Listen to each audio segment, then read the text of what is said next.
Assalamualaikum warahmatullahi wabarakatuh. Salam Om Swastiastu, salam nama budaya, salam kebajikan. Kami dari kelompok 5 akan melakukan presentasi dengan materi ideologi Pancasila, Pancasila sebagai ideologi. Sebelumnya, kami dari kelompok 5 sangat berterima kasih kepada dosen kami yang terhormat yaitu Ibu Niki Pravitri, MSI, telah memberikan waktu untuk kelompok kami untuk melakukan presentasi. Sebelum memulai presentasi, alangkah baiknya saya memperkenalkan anggota kelompok saya. Yang pertama ada saya sendiri, yaitu Surya Agung dengan NIM 666 12 10 134. Yang kedua ada Alif Najwa Alam dengan NIM 666 12 10 136. Yang ketiga ada Irviani Putri dengan NIM 666 12 10 135. Yang ketiga ada Muhammad Nur Fauzan dengan NIM 666 12 10 106. Dan yang terakhir itu ada Ahmad Sofiullah dengan NIM 666 12 10 133. Mungkin langsung saja ke materi. Ya, pertama-tama yang akan menjelaskan atau memaparkan materi ideologi itu saya sendiri. Yang pertama yaitu adalah ideologi. Ideologi secara aslinya memiliki arti, yaitu idea. Idea merupakan kumpulan ide atau gagasan yang disatukan dan menjadi sebuah satu paham, suatu paham pemikiran yang menjadi pegangan seseorang atau sekelompok orang. Sifat ideologi itu ada 3, yaitu ada dimensi realitas, terus ada dimensi idealisme, dan ada dimensi fleksibilitas. Yang pertama-tama itu ada dimensi realitas.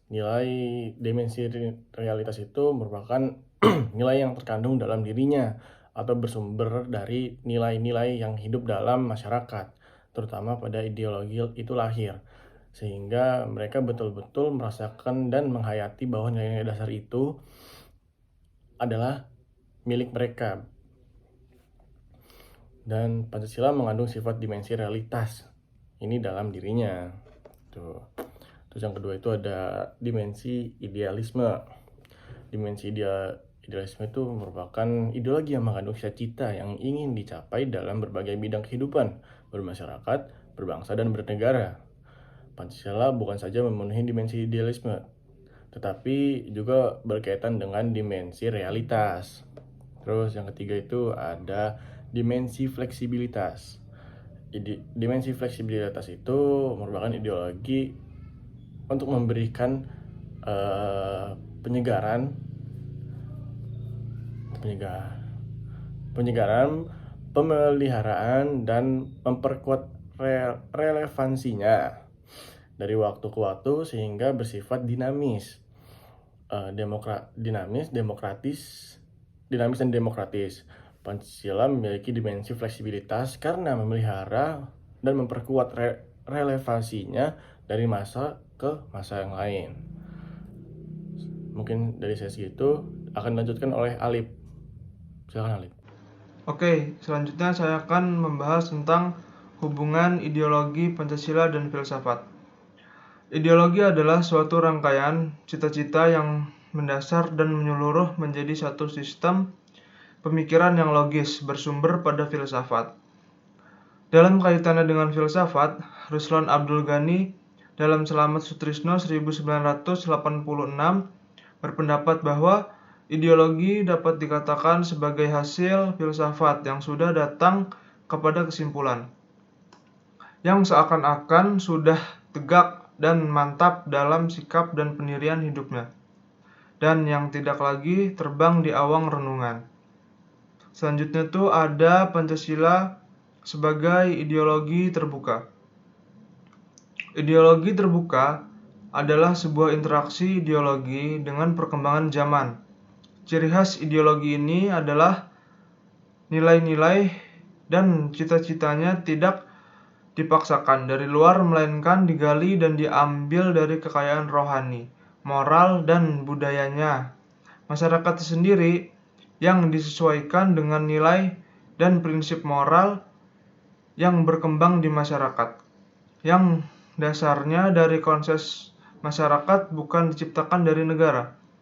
Oleh sebab itu, ideologi terbuka adalah milik dari semua rakyat. Masyarakat dapat menemukan dirinya di dalam ideologi terbuka, bukan hanya dapat ditenarkan melainkan dibutuhkan. Nilai-nilai dasar menurut pandangan negara modern bahwa negara modern hidup dari nilai-nilai dan sikap-sikap dasarnya. Dengan menegaskan Pancasila sebagai ideologi yang terbuka, di satu pihak kita diharuskan mempertajam kesadaran akan nilai-nilai dasarnya yang bersifat abadi. Di lain pihak didorong untuk mengembangkan secara kreatif dan dinamis untuk menjawab kebutuhan zaman. Saya akan menjelaskan tentang ideologi Pancasila dengan pemahaman ideologi dunia. Ideologi merupakan ciri khas atau karakteristik dari masing-masing bangsa. Ideologi yang ada di Indonesia bersumber dari nilai-nilai adat istiadat yang berkembang di Indonesia. Terdapat beberapa ideologi dunia yang turut menentukan perkembangan umum sebuah bangsa selain Pancasila, yaitu pertama ada liberalisme kapitalisme, kemudian yang kedua ada Marxisme Leninisme atau komunisme, yang ketiga ada fasisme totalitarianisme dan nasional sosialisme atau bisa digunakan oleh Nazi. Kemudian keempat ada sosialisme, kelima ada sosial demokrasi. Kemudian saya akan menjelaskan tentang keunggulan ideologi Pancasila. Berikut adalah artikulasi ringkas keunggulan Pancasila jika dibandingkan dengan ideologi-ideologi besar yang ada di dunia. Yang pertama, sila pertama lebih unggul dibanding dengan paham ateisme yang biasa dianut oleh komunisme, yang berdasarkan pada materialisme dialektis dan materialisme historis versi Marxisme. Kedua, sila Pancasila yang kedua berisi tentang kemanusiaan yang adil dan beradab. Mau menunjukkan jalan tengah konsep tentang manusia yang lebih seimbang dan bijaksana sebagai tandingan dari kontestasi konseptual antara paham liberalisme dan kapitalisme, yang melihat gambaran manusia sebagai dalam kutip subjek pelaku bebas yang mendeterminasi dirinya sendiri dan homo economicus murni, dengan paham sosialisme dan komunisme yang melihat gambaran manusia sebagai dalam kutip yang dibentuk oleh totalitas relasi-relasi sosialnya. Yang ketiga ada Persatuan Indonesia sebagai sila ketiga Pancasila yang lebih unggul daripada konsep persatuan ras atau Nazi dan persatuan bangsa yang chauvinis atau fasis. Persatuan ras dan bangsa yang chauvinis merupakan pemahaman persatuan yang sempit dan singularis, bahkan termasuk eksklusif. Persatuan jenis ini mengandung unsur peninggian kepada diri sendiri yang disebut superioritas ras Arya dan perendahan kepada yang lain atau yang berbeda, bisa disebut sebagai inferioritas, yang lalu dilegalkan oleh Nuremberg Law dan dijustifikasi secara ilmiah oleh ilmu eugenik. Yang keempat, ada sila keempat Pancasila yang lebih unggul dibandingkan paham kerakyatan yang diusung baik oleh sosialisme maupun fasisme. Dalam pidatonya di depan sidang BPUPKI pada 1 Juni 1945, Soekarno mengatakan bahwa dasar itu terdiri dari 3 dasar. Yang pertama, dasar mufakat, yang kedua, dasar perwakilan, dan yang ketiga, dasar permusyawaratan. Yang terakhir, yang kelima, sila kelima Pancasila yang berimplikasi pada konsep kesejahteraan sosial dan demokrasi ekonomi yang lebih unggul daripada konsep pasar bebas yang diusung oleh paham liberalisme kapitalisme dan bentuk barunya yaitu paham neoliberalisme maupun ekonomi yang dikontrol sepenuhnya oleh negara seperti tampak dalam paham komunisme maupun fasisme. Baik, selanjutnya saya akan menjelaskan tentang ketangguhan ideologi Pancasila.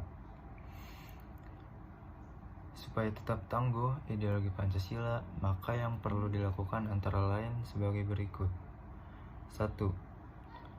Penguatan dan radikalisasi ideologi Pancasila tidak hanya ditujukan kepada para kader pemimpin di bidang pemerintahan, seperti lewat aneka kursus wajib yang diadakan oleh Lemhanas, namun juga bagi para pemimpin dan pengurus ormas, partai politik, organisasi, serikat buruh, para pemimpin universitas, sekolah baik negeri maupun swasta, pondok pesantren dan pusat-pusat pembelajaran agama, serta aliran kepercayaan.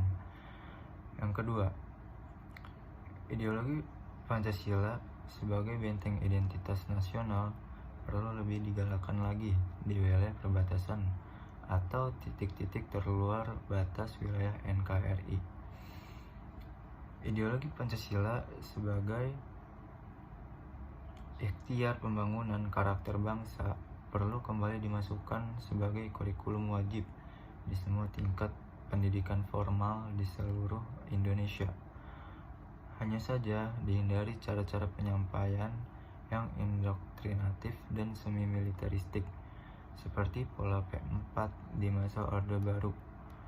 Para guru, dosen, dan penatar Pancasila memegang peranan penting dan tak tergantikan untuk secara kreatif dan inspiratif memperkaya metode pengajaran, sosialisasi, dan internalisasi ideologi Pancasila bagi siswa didiknya. Sekian dari saya. Next.